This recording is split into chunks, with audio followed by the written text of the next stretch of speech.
আসসালামু আলাইকুম। আমি তানিয়া খাতুন। বর্তমানে ইংলিশ ডিপার্টমেন্টে ফার্স্ট ইয়ার অধ্যয়নরত আছি। আমার বাসা ময়মনসিংহ। আমার কলেজ ছিল মুমিনুন্নেসা গভর্নমেন্ট মহিলা কলেজ।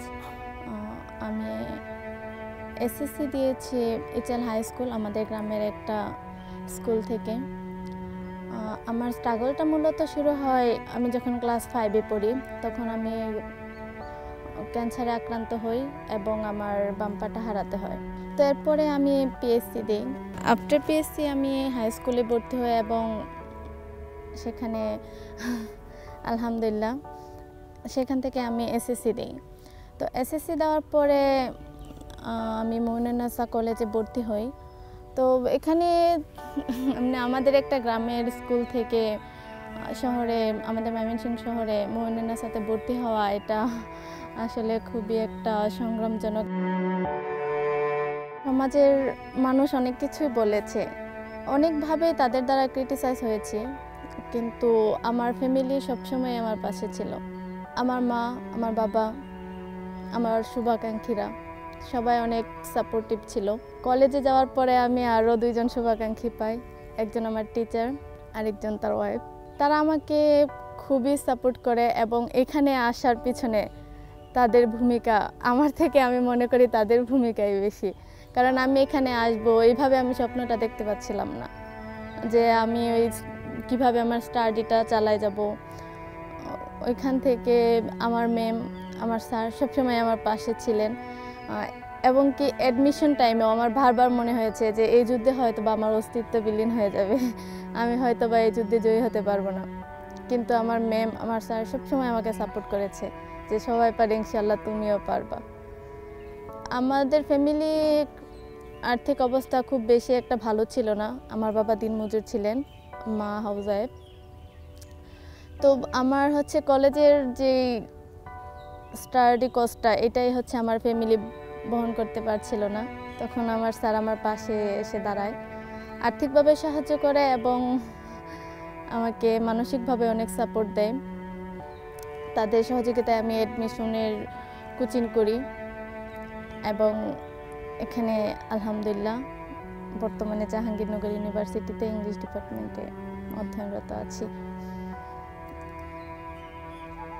11ই নভেম্বর 2023 সালে আমি আমার বাবাকে হারাই। তো বাবাকে হারানোর পরে মনে হয়েছিল আসলে দুনিয়াটাকে হারানোর সমান ছিল তখন, যে আমার বড় কোনো ভাইও ছিল না যে আমাদের পাশে দাঁড়াবে। আর আমার মা তো হাউসওয়াইফ, তো আমিও কিছু করতে পারি নাই। তো এখানে যখন আসি তখন আমি অনেক টিউশনির চেষ্টা করেছি, যদি 2-1টা টিউশনি ম্যানেজ করা যায়। আসলে আমি এখনও টিউশনি ম্যানেজ করতে পারিনি।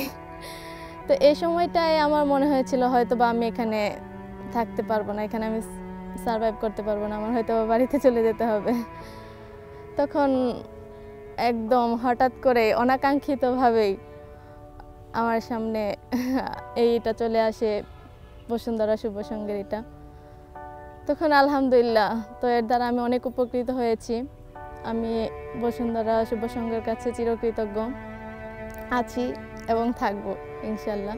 এটা হঠাৎ করে একদিন রাত্রে আমার ফ্রেন্ড বলতেছে যে বসুন্ধরা শুভ সংঘ থেকে আমাদের ভার্সিটির ইয়েতে যারা আছে এরা অ্যাপ্লাই করতেছে, তো তুমিও করো, যদি হয় তাহলে তো তোমার জন্য ভালো হবে। তো তখন আর কি, তো আমি আগে এটা সম্পর্কে তেমন জানতাম না, তো ওর ইয়েতেই পরে এখানে দিই। যখন আমি জাহাঙ্গীরনগরে চান্স পাই তখন মনে হয়েছিল হয়তো বা যে জীবনের সমস্যাগুলো একটু কমে আসছে, আসলে জীবনে আরও সমস্যাগুলো অনেক বেড়ে আসছে। যে এখানে আসবো এটা নিয়েও সমাজে আমার অনেক ধরনের কথা শুনতে হয়েছে, অনেক ধরনের ক্রিটিসাইজ সহ্য করতে হয়েছে। তো আমাদের গ্রাম থেকে এখানে আশেপাশে, আমার আশেপাশের গ্রাম থেকেও কেউ এখানে আসেনি এবং ঢাকা বিশ্ববিদ্যালয়েরও কেউ নাই। তো ওইখান থেকে আমি এখানে আসছি, তো গ্রামে সবাই প্রথমে এই করে নিছে যে মেয়ে মানুষ ঢাকায় যাবে, এটা কেমন, জাহাঙ্গীরনগর তো ভালো না, আরে ভূতের মতো, তো এখানে তো ভূত থাকে, মানুষটা থাকবে না, এরকম অনেক ধরনের ক্রিটিসাইজ সহ্য করে তারপর এখানে আসতে হয়েছে। কিন্তু আমার ফ্যামিলি সবসময় আমাকে সাপোর্ট করেছে, আমার আম্মু, আমার আব্বু, যে না যাবে মেয়ে, তাতে কি হয়েছে। আমার আব্বু কখনোই আমাকে মেয়ের মতো মনে করতেন না। তাদের চোখে আমি একজন ছেলে ছিলাম, এখনো আছি। আমার স্বপ্ন হায়ার স্টাডির জন্য বাইরে যাবো ইনশাল্লাহ, আর এখান থেকে ভালো একটা সিজি যেন আর্ন করতে পারি।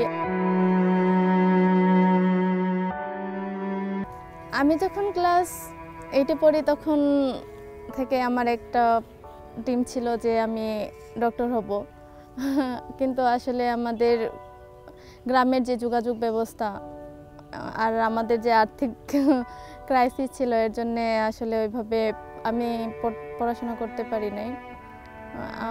ইচ্ছে ছিল যে আমি এসএসসিতে সায়েন্স নিব, তো আমাদের গ্রামের যোগাযোগ ব্যবস্থা ভালো ছিল না।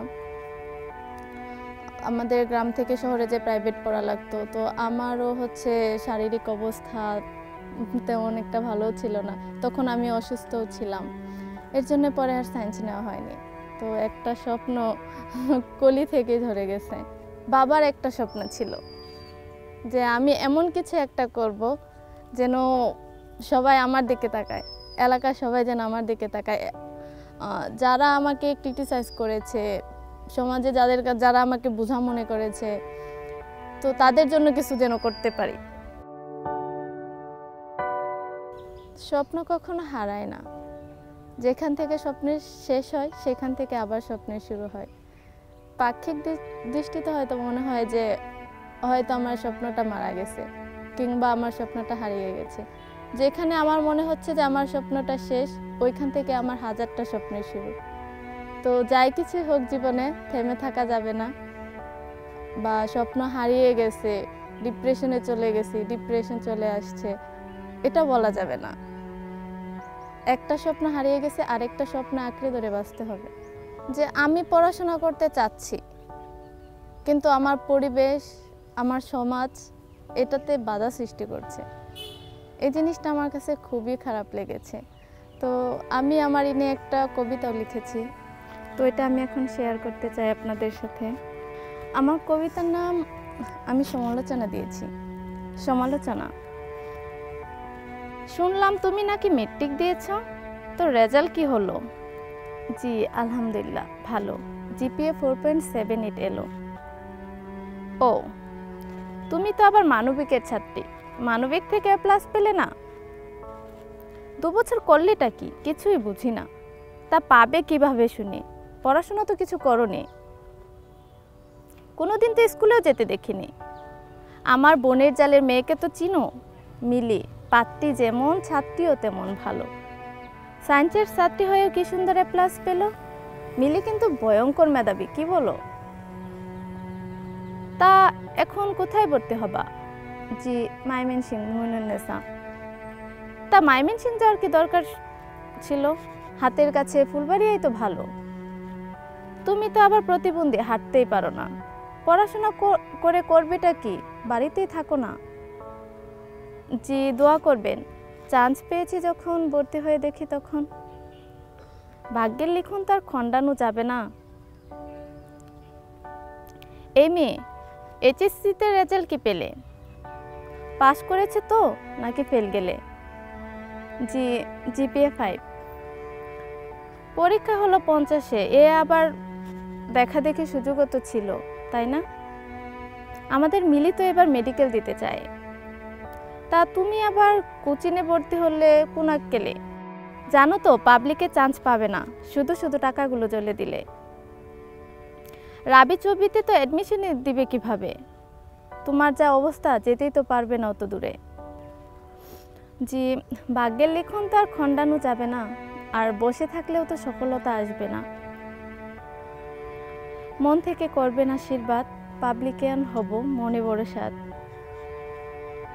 কিছুদিন পরে শুনলাম ডাবিতে নাকি চান্স পাওনি। জানি তো তোমাদের দ্বারা কিছু হবে না, ডাবিতে পড়ে মেধাবীরা, তোমাদের মতন বলদরা না। চান্স পেয়েছো তো জাবিতে,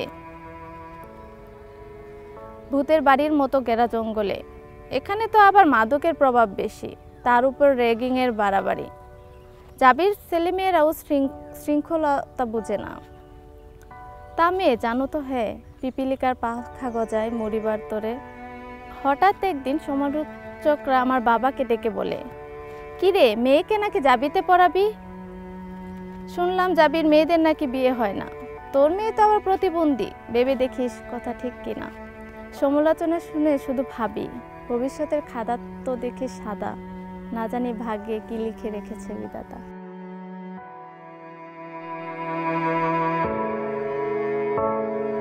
অনাকাঙ্ক্ষিত একটা আশীর্বাদ, যা আসলে আমি এই সম্পর্কে কিছু জানতাম না, হঠাৎ করে যে আল্লাহর তরফ থেকে আমার সামনে চলে আসছে। এখান থেকে আমি কতটা উপকৃত হয়েছি কি এটা আসলে বলে বোঝানোর মতো না। যেখানে আমার মনে হয়েছে এখানে আমি সারভাইভ করতে পারবো না। আমি যখন এখানে আসি তখন হচ্ছে আমি মাত্র ৩,০০০ টাকা নিয়ে আসি। তো এখন এই ৩,০০০ টাকা তো আসলে এক মাস চলাও যায় না ৩,০০০ টাকা দিয়ে। এখানে আসার পরে আমি কোনো টিউশনই পাচ্ছিলাম না। সেইখানে তো এটা আসলে মেঘনা চাইতেই বৃষ্টি, এরকম। তাদের কাছে হচ্ছে আমার একটা অনুরোধ, তারা যেন তাদের কার্যক্রমটা যেন চালিয়ে যায়।